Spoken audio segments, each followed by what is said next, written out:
ইতিমধ্যে ৰাভা হাছং স্বায়ত্তশাসিত পৰিষদৰ নিৰ্বাচনৰ তাৰিখ ঘোষণা হৈছে। অহা 2 এপ্ৰিল তাৰিখে অনুষ্ঠিত হ'ব।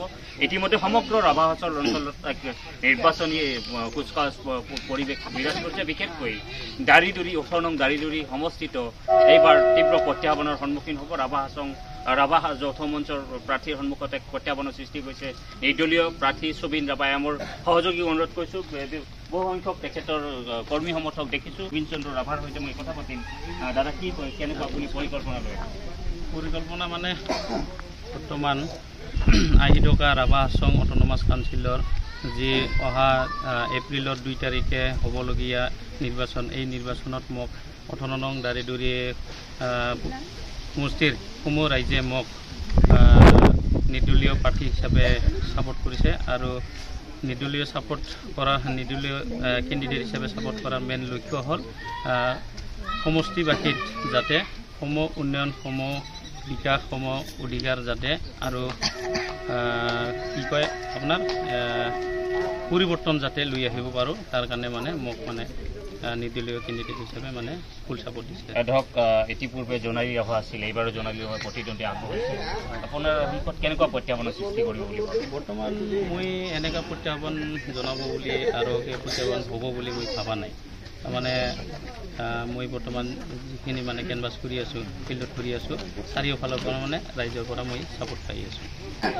ৰাভাৰ এটা বৃহৎ এটা বাহিনী আছে, ইয়াৰ লগত আপুনি তিষ্ঠি থাকিব পৰাকৈ আপুনি কিমান দূৰ ভাবে যে আপুনি মোৰ সাহস আছে, যিহেতু মই মানে সততাৰে কাম কৰি যাম, সেইকাৰণে মোৰ মানে সাহস আছে।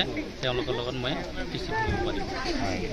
তেওঁলোকৰ এগেইনষ্টত মই যথেষ্ট মাত মাতিব পাৰিম, যিহেতু তেওঁলোকৰ মানে কাম কাজবিলাক সততাৰে কাম নকৰে। তেওঁলোকে সদায় মানে দুৰ্নীতি, লুণ্ঠন, ভ্ৰষ্টাচাৰ সেই ক্ষেত্ৰত মানে তেওঁলোকে আগবাঢ়ি গৈছে। সেইকাৰণে মই মানে ৰাইজৰ ছাপোৰ্টত মই নিৰ্দলীয় প্ৰাৰ্থী হিচাপে থিয় হৈছোঁ আৰু যিমান পাৰে মানে মই আমাৰ দাৰিদুৰি 18 নং দাৰিদুৰি সমষ্টিখন মানে বৃহৎ পৰিমাণে যিমানখিনি পাৰে মানে মই চেষ্টা কৰি থাকিম উন্নতি কৰাৰ কাৰণে। জোনালী ৰাভাক কিয় ভোট নিদিব, আপোনাক কিয় দিব বুলি ভাবে?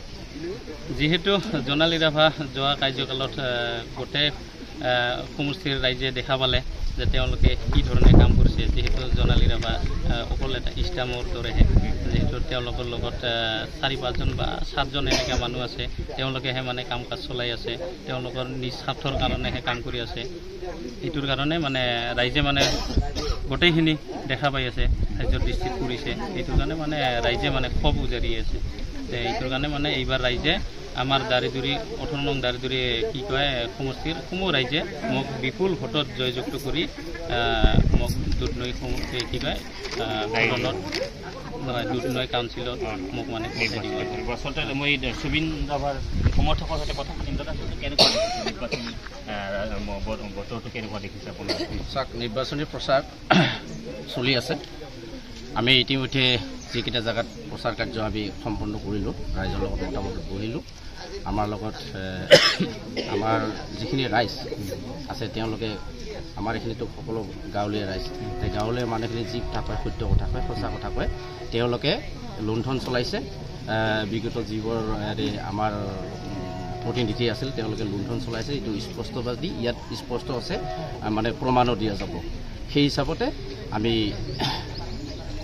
যিটো লক্ষ্যত উপনীত হৈছোঁ, যে ৰাইজৰ যিটো সঁহাৰি পাইছোঁ, ৰাইজৰ যিটো মতামত পাইছোঁ, আমি যথেষ্ট এই নিৰ্দলীয় প্ৰাৰ্থীজনক আমি জয়যুক্ত কৰাই আমি মানে নিৰ্দিষ্ট ঠাইলৈ পঠিয়াব পৰা সক্ষম অলৰেডি আমি ৰাইজৰ পৰা মানে সঁহাৰি পাইছোঁ।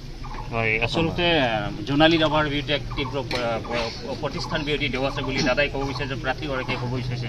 মই বাইদেউৰ কাষলৈ যাবলৈ চেষ্টা জোনালী ৰাভা ইয়াতে আছিল। আমাৰ পঞ্চৰত্ন ৰাই এনেকা কেঁচাল ল'ৰাগুলা লৈ মানে গুণ্ডাবাদী ল'ৰা লৈ আমাৰ দুটা সমাজ কৰি দিছে। এনেকা জোনালী ৰাভাক আমি কোনোদিন ভোট নিদিওঁ।